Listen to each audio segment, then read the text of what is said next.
el año litúrgico de don Próspero Guaranger, San Basilio el Grande Obispo.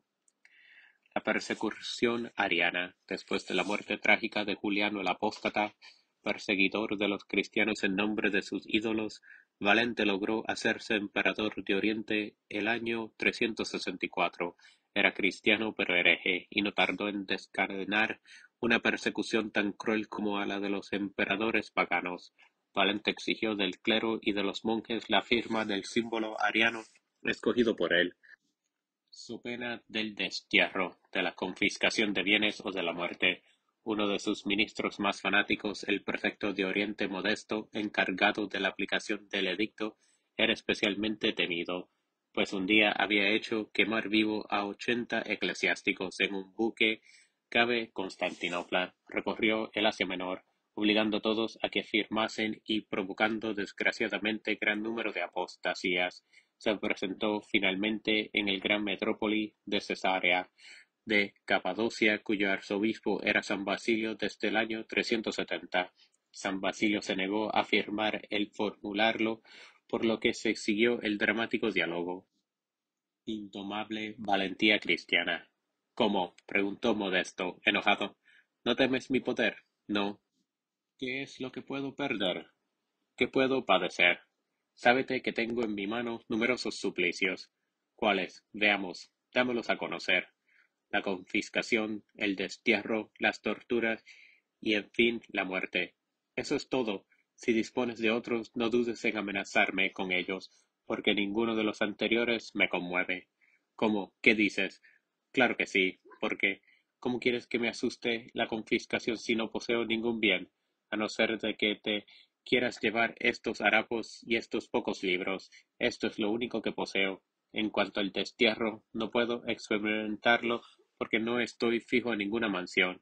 La que ahora habito no es mía, y consideraría como mía cualquier casa a que me releguen. Más bien considero toda la tierra como posesión de Dios y me considero como extraño en todos los lugares en que me encuentro. En lo referente a las torturas, ¿en dónde las aplicarás? Mi cuerpo es muy débil para soportarlas, a no ser que llames tortura el primer golpe que me des.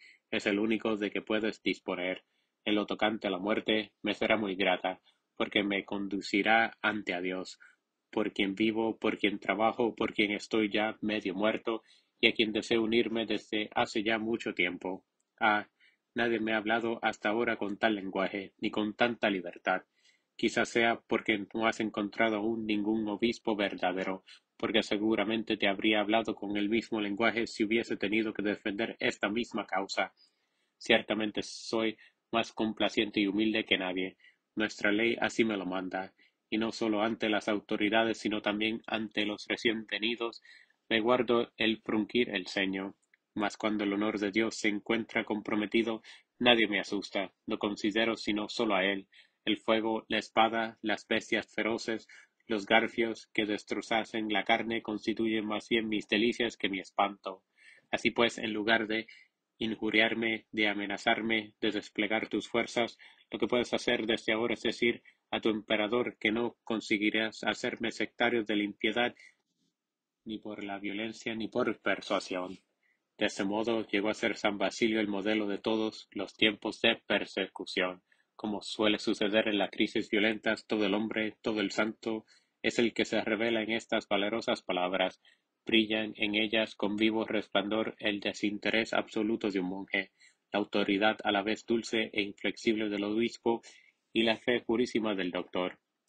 El abad de Cenobitas, es verdad que sólo fue monje algunos años, pero esto le bastó para ser el legislador de los monjes de Oriente y uno de los más gloriosas lumbreras de la orden monástica, después de haber estudiado la obra de los fundadores de principios del siglo IV como San Antonio, San Macario, San Pacomio, practicó la ascesis monástica en el monasterio que había fundado a las orillas del Iris, y lleno de ciencia y de experiencia, compuso sus admirables reglas y los escritos ascéticos tan copiosos en doctrina. El mismo San Benito, patriarca de los monjes de Occidente, se inspiró en gran parte en el que llama con veneración nuestro bienaventurado padre San Basilio. El gran abad de Capadocia parece a veces muy austero, presenta sin embargo con gran sabiduría el ideal monástico como el mismo ideal cristiano practicado en el espíritu del Evangelio según las exigencias de los preceptos y los consejos. La vida religiosa para él no es sino el desarrollo completo de la gracia bautismal en un alma. El arzobispo de Cesarea. El episcopado de San Basilio ha dejado igualmente una huella profunda en la historia de la Iglesia. Reguló las funciones de las diversas órdenes cléricas, es digna de encomio su obra canónica, sobre todo en lo más referente a la penitencia pública, de la que muchos de los elementos los ha tomado el actual derecho canónico oriental, más importante aún en su obra litúrgica porque a él hay que atribuir gran parte del canon de la misa griega, llamada con razón Liturgia de San Basilio. En el gobierno de su diócesis fue un jefe y un organizador incomparable. Creó y desenvolvió magníficas obras sociales, escuelas, orfelinatos, casas benéficas, leproserías, casas de retiro, escuelas de artes y oficios, comunidades religiosas activas. De salud muy débil, no cuidaba demasiado de ella. Presente en todas partes, obraba con autoridad indiscutible y caridad inagotable.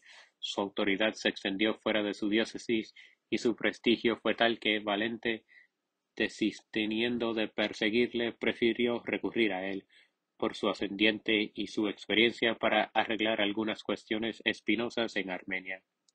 El doctor de la Iglesia, en todas partes, tanto en su cátedra abacial como en su trono episcopal, prodiga una enseñanza teológica tan profunda, tan clara, tan ortodoxa, que se le juzga como uno de los primeros padres de la Iglesia griega, y el único a quien los griegos han dado el título de grande. Sus homilías morales son aún hoy obras de predicación popular muy eficaces.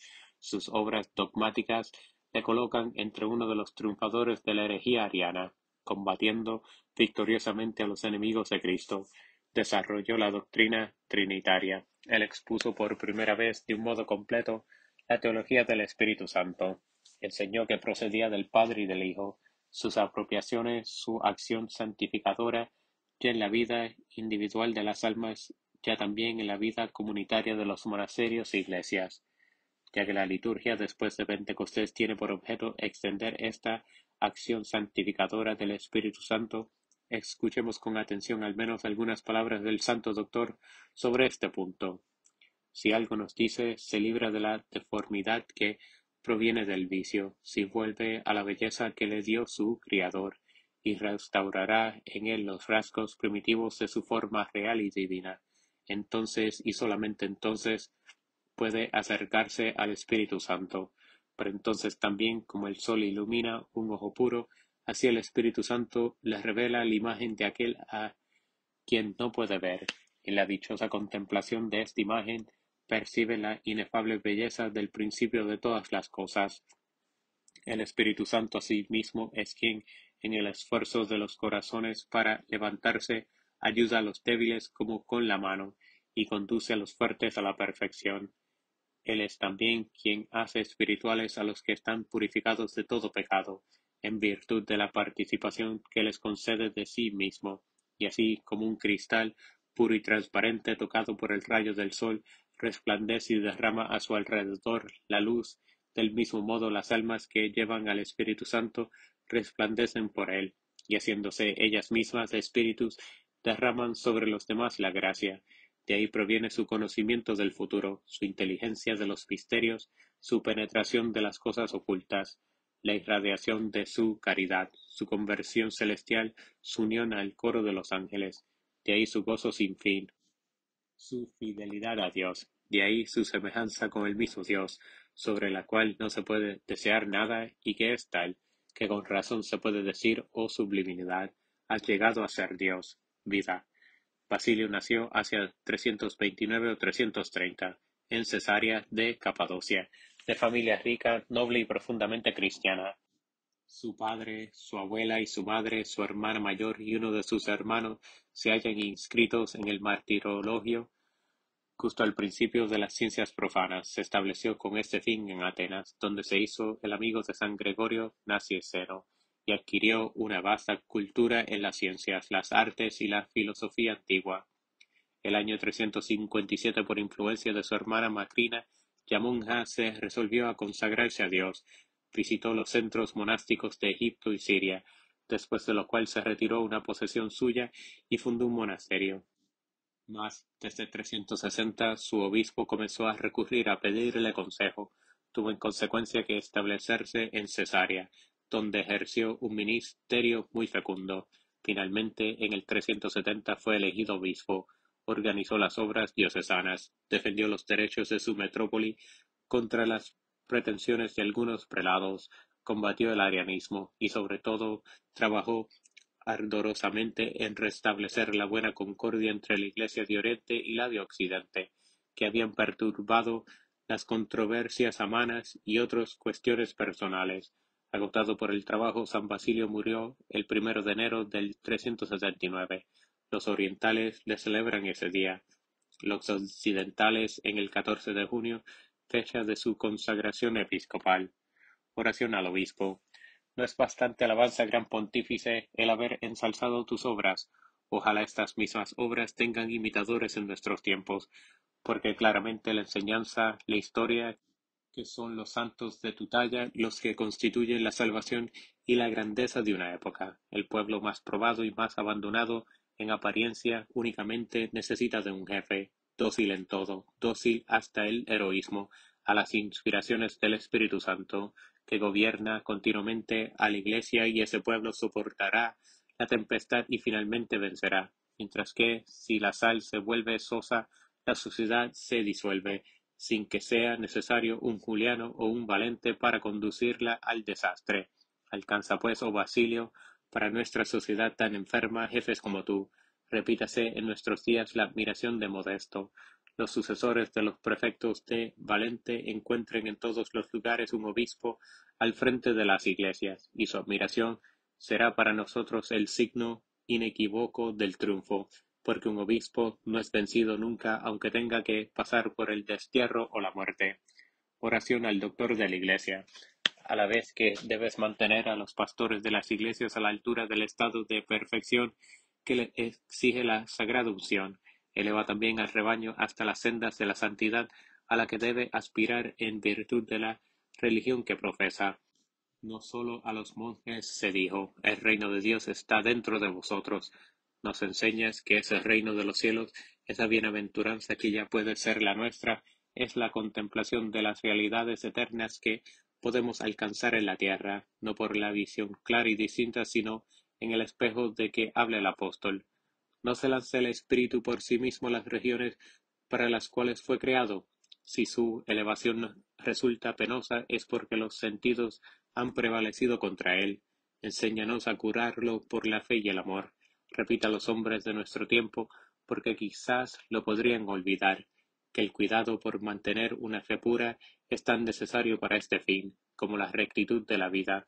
Desgraciadamente, gran parte de tus hijos han olvidado que todo monje verdadero y todo cristiano debe detestar la herejía. Bendice mucho más a todos los que no han podido conmover tantas y tan continuas pruebas.